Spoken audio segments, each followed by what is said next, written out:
Desde Alaska hasta la Patagonia, entérate de todo lo que pasa en nuestra América. Bien, ya estamos de vuelta a nuestra segunda parte del programa, segunda parte en la cual tenemos la oportunidad de saludar a toda nuestra gente querida que nos acompaña en de distintos rincones de nuestro mundo, comenzando con Radio Cumbre 101.9 FM desde el estado de Barinas en Venezuela, también a través de Musical FM que sirve en la ciudad de Guayana, en los Estados Unidos a través de Fusión 90.7 FM desde Houston, Texas, y también a través de nuestro canal de televisión digital CNC Florida Central. En el viejo continente también enviamos un fuerte abrazo a nuestra gente de Ideal Radio FM desde Málaga, España. Hoy en América es Noticia colocamos en Bajo la Lupa a... Bajo la lupa, para cerrar el tema Colombia y poder hablar del resto de nuestros países, vamos a presentarles una entrevista o fragmentos de una entrevista publicada por El Tiempo de Bogotá a Sergio Fajardo.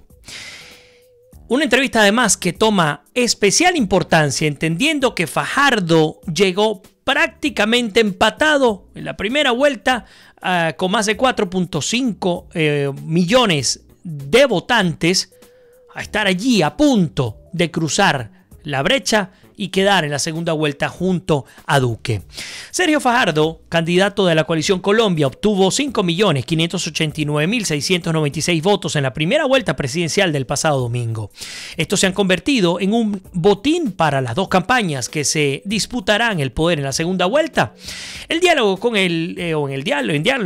El Tiempo, Fajardo dijo que no va a aspirar a la presidencia en el 2022.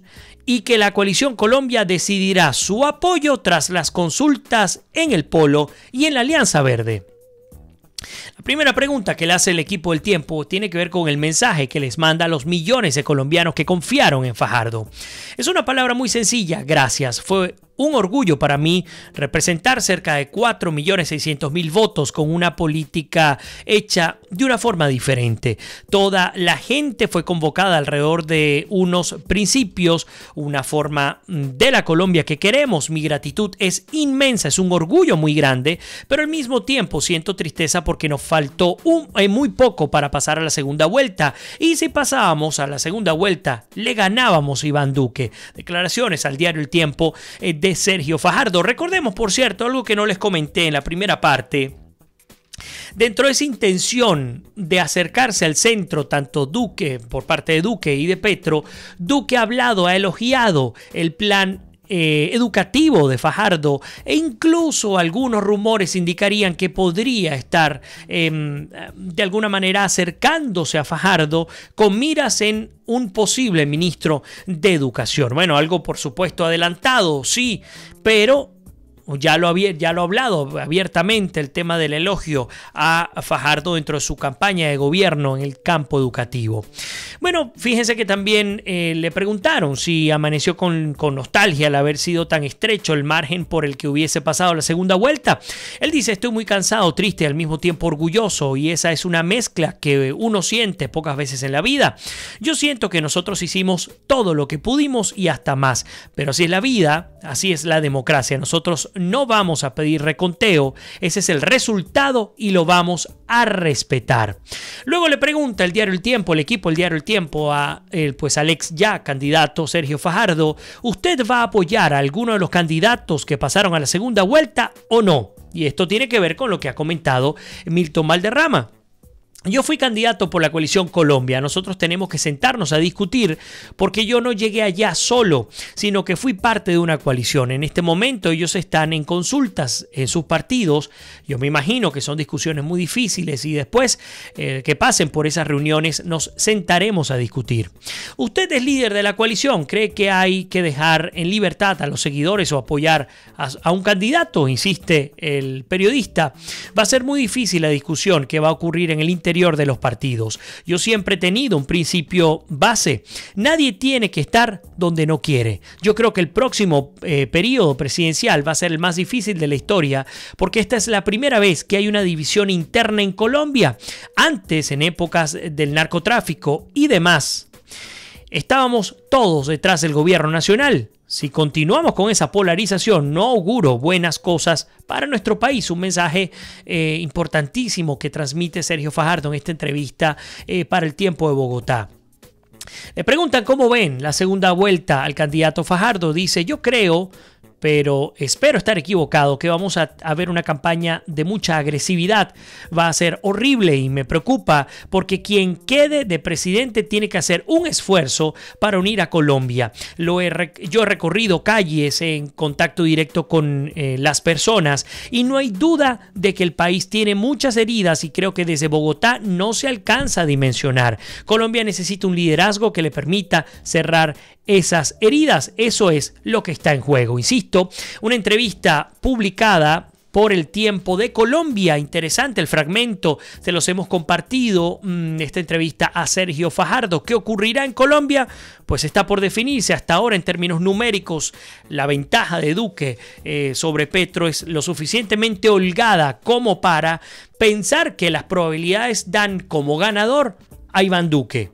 Así haya movimiento, siempre hay márgenes de error, siempre hay voto que se queda por fuera, siempre hay voto también que se incorpora. Y bueno, pues sumando y restando, el gran resultado podría dar potencialmente a Duque como ganador, con un porcentaje mucho más reducido. La ventaja ya no será de 14%, obviamente, pero aún teniendo una ventaja mucho más cerrada, pues todo pareciera indicar que Duque el 17 de junio terminará electo como presidente de Colombia. A ver, Mónica Salazar dice, Duque dijo que no está de acuerdo con la impunidad y que no es bueno que no cumplan condena quienes cometieron delitos de lesa humanidad, es decir, la FARC y el ELN. Tita de Moncada está con nosotros. A ver, ¿qué más tenemos por acá? Bueno, justamente Mónica dice, hoy Duque dio una entrevista de 1 hora y 10 minutos a la RCN Radio, muy interesante. Elena nos habla sobre la comisión de la OEA, hablando de compra de votos. Al momento, Elena y Raquel, no hay información publicada en los principales medios internacionales que verifique, que dé por cierta esta información. De hecho, recordemos que todos los candidatos en Colombia reconocieron los resultados tal cual como quedaron allí. Ni siquiera el candidato que quedó de primero, que podría hablar de posible compra de votos de algunos candidatos, tampoco lo ha manejado como bandera de campaña. Y por supuesto, así como ocurre en el resto de nuestros países, los rumores vienen y van. Hasta el cierre de la edición del día de hoy, no tengo en mis manos ninguna confirmación de que la OEA haya hecho tal aseveración. Lo que sí tengo de la OEA, y lo vamos a hablar en solo minutos, tiene que ver con Venezuela. Y es que una comisión concluye que el gobierno en definitiva cometió crímenes de lesa humanidad, y yo le agregaría comete crímenes de lesa humanidad en Venezuela. A ver, Raiza González dice, vaya, si los colombianos deciden por Petro, qué mejor ejemplo en nuestra patria Venezuela. No hay peor ciego que aquel que no quiere ver. Bueno, el resultado está allí. La ventaja es bastante importante en Colombia para Duque sobre Petro, y uno de los elementos tendría, por ejemplo, que ver con ese espejo que se llama Venezuela. A ver, Mónica dice, si fuese colombiana votaría por Duque, Petro me da miedo. Hay por ahí, Elena dice, ya Vargas Lleras entregó su programa de gobierno a Duque, y me pregunto, bueno, insisto, en el caso de Vargas Lleras, bueno, claro, no estábamos hablando de Fajardo, disculpa Elena, cierto, dice, esta semilla alianza no dará una imagen negativa para Duque, teniendo en cuenta que el pueblo con su voto rechazó la candidatura de Vargas Lleras. Será una estrategia macabra. En fin, yo sé lo que digo, aunque puedo equivocarme, por supuesto, dice mi queridísima, mi preciosa Elena Madá, a quien le mando un abrazo enorme. Fíjate, un buen punto el que nos da Elena. No, yo no creo que sea una manera de perjudicar a Duque el que Vargas Lleras apoye a Duque, pues como el candidato de cara a la segunda vuelta. ¿Y por qué no? Porque es natural, ya se sabía que Vargas Lleras, además con la coalición Mejor Vargas Lleras, donde también están los partidos que son de centro y de centro derecha, todo, la gran mayoría conoce, sobre todo los que son colombianos o aquellos que están muy cerca del tema de Colombia, pues saben que así como la maquinaria de Fajardo Probablemente termine apoyando a Petro porque su inclinación es de centro izquierda por naturaleza, pues podrían inclinarse por Petro. Lo mismo ocurriría con Vargas Lleras, pero apoyando su maquinaria a Duque. Eso le da unos votos nada despreciables. Por supuesto, de ninguna manera. Los 1.4 millones de colombianos que votaron por Vargas Lleras van a votar todos por Duque, pero sí un muy buen porcentaje se iría hacia Duque. Aún siendo Vargas Lleras el candidato de Santos, el candidato del partido de la U, el candidato de la coalición, que procuró también dentro del centro, pero del centro a la derecha, pues llegar a la segunda vuelta, cosa que tampoco consiguió. A ver, Hermes Granadillo dice: el problema de Colombia es la gran corrupción que acaba todo. El pueblo se desespera, que la misma clase política se roba todo, pero estoy seguro que Petro no es la solución. A ver, Godofredo también nos saluda. Un abrazo, Godofredo, bienvenido a tu casa. Gabriel dice: hoy más que nunca Radio Cumbre dispuesta a seguir luchando para restablecer la democracia en Venezuela. Aplauso de pie a los colombianos. Un abrazo para mi gran amigo y colega de Radio Cumbre, por cierto, emisora a través de la cual estamos sonando en este preciso instante. María Elisa Avellaneda dice: venezolanos no saben ni historia de Colombia, pero si viene a abrir, a ver, esto lo tengo que bloquear porque obviamente, y te lo digo, María Elisa, yo aquí respeto los comentarios de absolutamente todo el mundo, siempre que se hagan con respeto para con mi audiencia y por supuesto para con mi persona. Nunca, muy raro que bloquee a una persona, pero en este caso, lamentándolo mucho, pues me toca hacerlo de cara a mantener unas redes sociales limpias y de altura. El que no esté de acuerdo sabe que en este espacio siempre ha tenido la oportunidad para dar su opinión y siempre se le ha respetado. Lamentándolo mucho, caen de vez en cuando algunos infortunados vociferando, digamos, groserías y ofendiendo a nuestra audiencia, ofendiendo, no importa en mi caso, pero más a mi audiencia, a mis amigos, a mi familia hispanoamericana que tanto procuramos cuidar, querer, proteger y apoyar. Pues nada, aquí mientras que estemos con respeto, todos tienen las puertas abiertas en casa. Los que no, pues ya saben por dónde está la salida. A ver, bueno, por ahí dice Elena, bueno, pues mejor entonces, me alegra y me tranquiliza tu análisis. Arturo Enríquez, bienvenido Arturo, qué bueno que que te incorporas.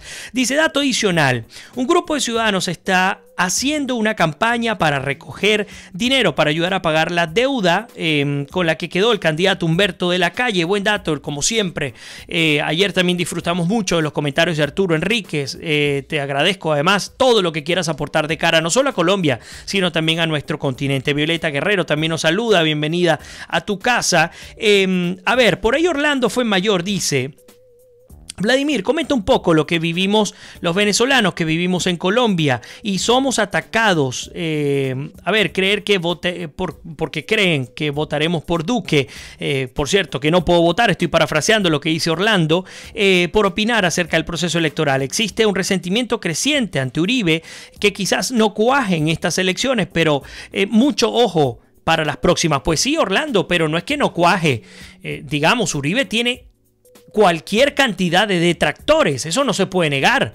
Y eso ocurre cuando un individuo desata pasiones, sobre todo desde el punto de vista político.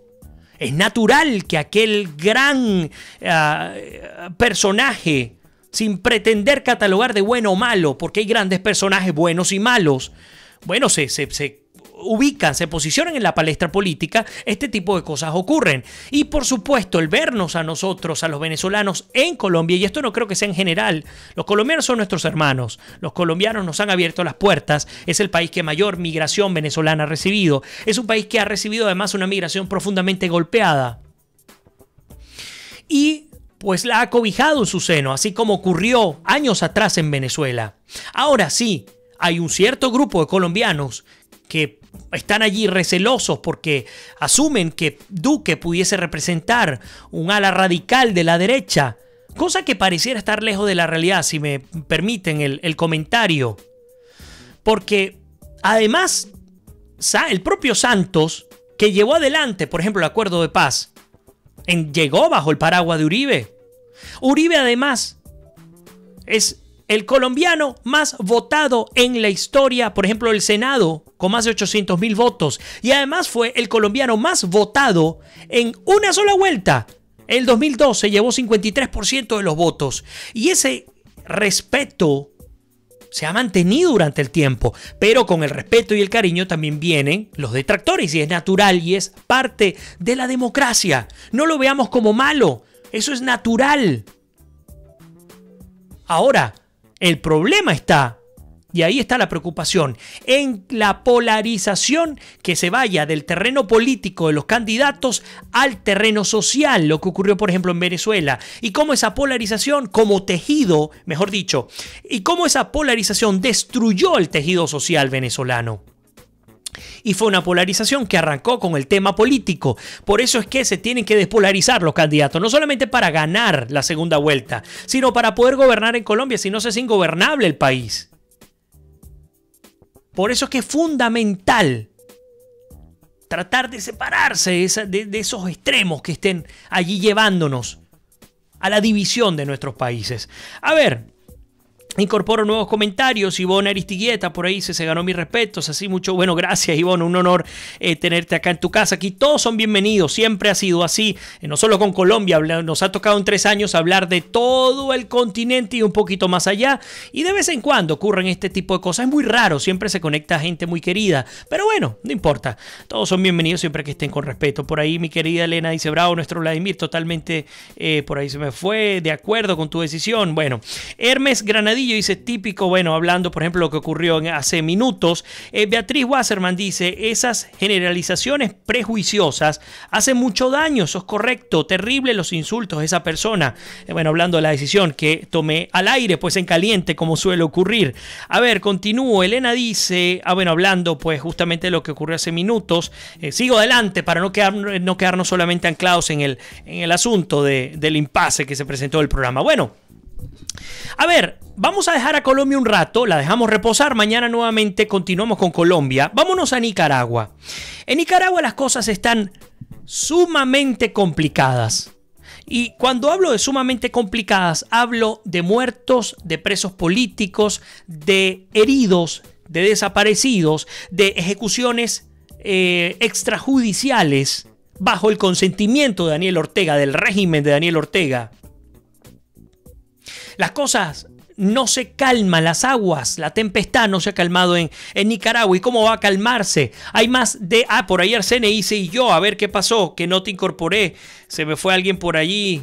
Arsenia Prieto, sé que, bueno, seguro escribió por allí. Vamos a ver, no te veo, Arsenia.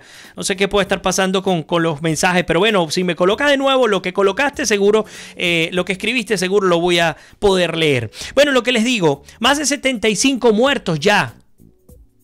Van en aproximadamente, ¿qué será? Ya contando el día de mañana en nuestra edición, 43 días de protestas en Nicaragua. Más de 75 asesinados, no que son muertos, asesinados. Por ejemplo, Amnistía Internacional, que es una organización sumamente respetada en el mundo, acusa directamente en su informe al propio régimen nicaragüense de llevar adelante esas ejecuciones extrajudiciales. Habla, por ejemplo, imagínense que Amnistía diga esto, que la mayoría de las ejecuciones han ocurrido bajo el ojo y el conocimiento de Daniel Ortega. ¿Y por qué lo dice Amnistía Internacional? Bueno, porque resulta que la mayoría de estos ajusticiamientos han ocurrido o los autores de estos ajusticiamientos han sido grupos parapoliciales, o lo que es igual a estas supuestas juventudes sandinistas, que son grupos armados, violentos, que operan al margen de la ley, pero bajo el paraguas de los grupos armados ilegales. Es decir, y esto suena muy a Venezuela, grupos parapoliciales, Policía Nacional Nicaragüense, y también las fuerzas antimotines de Nicaragua. Han actuado una especie de tripartita para mancillar el deseo de libertad, de prosperidad, de estabilidad y de democracia por parte de los hermanos nicaragüenses. Principalmente de los jóvenes en Nicaragua. 11 años pasaron los nicaragüenses sin que salieran a protestar de esta manera. No es que andan todos los años incendiando Nicaragua, no. En 11 años no había ocurrido una protesta de tal magnitud. Y pues por supuesto, apenas arrancaron estas protestas, recordemos que arrancaron o se originaron producto de la modificación del Instituto Nacional del Seguro Social en Nicaragua, aumentando unas tasas, etcétera, para no hacer el cuento largo. Apenas aumentaron, la costura del dictador inmediatamente se vio. Inmediatamente. Y ya lo estamos viendo. Ha dicho Amnistía, acusa directamente al régimen de Daniel Ortega por estas ejecuciones extrajudiciales. Es una especie zona de guerra. Managua es una zona de guerra. Las principales ciudades de Nicaragua son una zona de guerra. Y por supuesto, al mejor estilo cubano y venezolano, porque son guiones muy similares y sabemos de dónde vienen estos orígenes, que por supuesto es principalmente de Cuba. Bueno, Daniel Ortega suelta y vuelve a alar la cuerda. ¿Por qué? Bueno, porque procura, y esto lo ha hecho también, conseguir interlocutores que de alguna manera se puedan sentar en una especie de mesa de diálogo. Me dirán ustedes si no es similar a algunos países de nuestra América, de nuestro continente. Una especie de mesa de diálogo. Primero convocó a los patronos, es decir, convocó a las asociaciones de empresarios de Nicaragua. Esta asociación, no recuerdo el nombre específico, por allí lo tengo anotado, salió a pedirle que se liberaran los presos políticos, que cesara la participación de grupos parapoliciales, etc. Inmediatamente removieron a la asociación de la supuesta mesa de diálogo. Luego la Iglesia Católica para afuera también. Y va y viene, es como el ELN con sus intentos de cese al fuego. Por un ratico, 2 semanas sí, 2 semanas no, tratando de enfriar. Así ha sido la receta venezolana, de enfriar la calle, de desmovilizar la calle, de desmotivar a los nicaragüenses a buscar su propia libertad, aplicando el método Cuba, aplicando el método Venezuela. Mientras tanto, países como Nicaragua terminan enterrados en un mar de atraso económico, político, institucional, el resquebrajamiento de las instituciones nicaragüenses y la pérdida de vidas. Más de 75 muertos en solo 45 días. Amnistía Internacional dando este dato, acusando directamente, por supuesto, a Daniel Ortega y al régimen de Nicaragua. A ver, voy a incorporar comentarios. Por ahí dice Jacqueline Navarro, dirigidos por Maduro y su grupo. Bueno, fíjense que, y dice justamente, allí está Cuba metida. Recordemos que el nuevo presidente, y lo entrecomillo de Cuba, seleccionado, elegido por los Castro y por el Partido Comunista Cubano, Miguel Díaz-Canel, en su oportunidad, cuando estaba en formación, fue enviado justamente a Nicaragua a trabajar con estas juventudes sandinistas, quienes son las que están asesinando hoy día a nuestros hermanos nicaragüenses. A ver, Arturo Enrique dice, bravo pueblo de Nicaragua. Arsenia Prieto dice, Daniel Ortega tiene buenos profesores, sin duda. Aplicado a Arsenia y a todos los que nos acompañan, al pie de la letra, la dosis, la receta. Elena dice, Dios mío, qué horror en Nicaragua, qué barbarie. Ayer 2 alférez venezolanos, 20 y 25 años, hablaron en el programa de Patricia Poleo sobre las torturas a las que fueron sometidos. Bueno, por supuesto, qué horror, nos dice Elena, a sus madres, qué vergüenza para el mundo. Por ahí dice Elena, ay Vladimir, esta parte del programa me duele demasiado. Sin duda alguna, Elena, ver lo que está ocurriendo en Nicaragua es ver el espejo de Venezuela, es ver lo que ocurrió y lo que sigue pasando en Cuba. Nuestra querida Lina Escobar se conectó. Lástima que se acaba de incorporar. Estuvimos, Lina, más de la mitad del programa hablando de Colombia. Te invito a que puedas entrar y revisarlo posteriormente, pero igual bienvenida, como siempre. Javier Díaz habla, por ejemplo, de los venezolanos y dice, venezolanos alcahuetas, el narcoterrorista de Uribe, váyanse de Colombia. Otro más que me imagino que tendrá que ver con la que estuvo antes, pues le toca a este individuo exactamente lo mismo que le ha tocado a la anterior persona, pues podrán pasar absolutamente todo el día en ese plan. En este caso, pues volveremos a aplicar la misma técnica. Todos pueden decir lo que quieran, siempre que sea con respeto. Bueno, rápidamente, porque el tiempo se nos va veloz. Voy a revisar si hace rato que se nos fue. Varias cosas. Número uno, en Argentina el dólar sigue subiendo, el cuarto día consecutivo en Argentina. Es la peor crisis que ha vivido Mauricio Macri desde el punto de vista económico. Han aumentado las tasas de interés a cifras inimaginables para tratar de aguantar el capital argentino. Recordemos que ya en Argentina no hay un corral, no hay un control de cambios. Y bueno, las cosas no están nada fáciles en Argentina. En México, más de 100 políticos asesinados durante campaña. Me va a tocar presentarles este artículo el día de mañana de Infobae, lo tengo acá en manos. Elecciones bajo fuego en México, ya son más de 100 los políticos asesinados durante la campaña. Y también Venezuela, no nos dio tiempo poderlo cubrir el día de hoy. Vamos a hablar de Venezuela mañana y vamos a hablar de este informe de la OEA que concluye que el gobierno cometió crímenes de lesa humanidad. Vamos a hablar sobre la implementación de un nuevo sistema cambiario de Maduro, y también el cono monetario, ustedes ya lo conocen, y por supuesto de lo que ha puesto como condiciones para liberar a los presos políticos totalmente ilegales, como suele ocurrir, así como los metieron, así como los detuvieron y los han dejado sin posibilidad del derecho a la defensa, pues así está ocurriendo con el chantaje para liberarlos. Por lo pronto les quiero agradecer a todos el habernos acompañado, el haberme acompañado el día de hoy, el haber compartido todas sus opiniones y comentarios, el estar allí día a día y sobre todo el mantener un debate de altura, con respeto, protegiendo, cuidando, cultivando a nuestro canal para que pueda ser de un uso proactivo para todos. Usted puede no estar de acuerdo. Alguna vez se lo dijo una señora en público, recuerdo, estábamos en vivo, y le decía: señora, si a usted no le gusta el programa, pues le tengo una buena noticia. La comunicación, al menos en este espacio, es gratuita. Es barata, le sale gratis. No se le cobra absolutamente nada por lo que está viendo. Así que solamente con salir del canal, basta. En el caso de los que siempre están allí, fielmente, mi admiración, mi respeto, mi cariño a los que se están conectando por primera vez también. Son casi 3 años que tenemos analizando lo que ocurre y lo que acontece en todo nuestro continente americano. Y cierro como siempre con estos 3 objetivos: informar, integrar y educar. Allí me tendrán en este y en cualquier espacio con el que pueda contar. Por lo pronto, como siempre les digo también, que Dios me los bendiga, se les quiere, se me cuidan y nos despedimos. Dios mediante, será hasta mañana.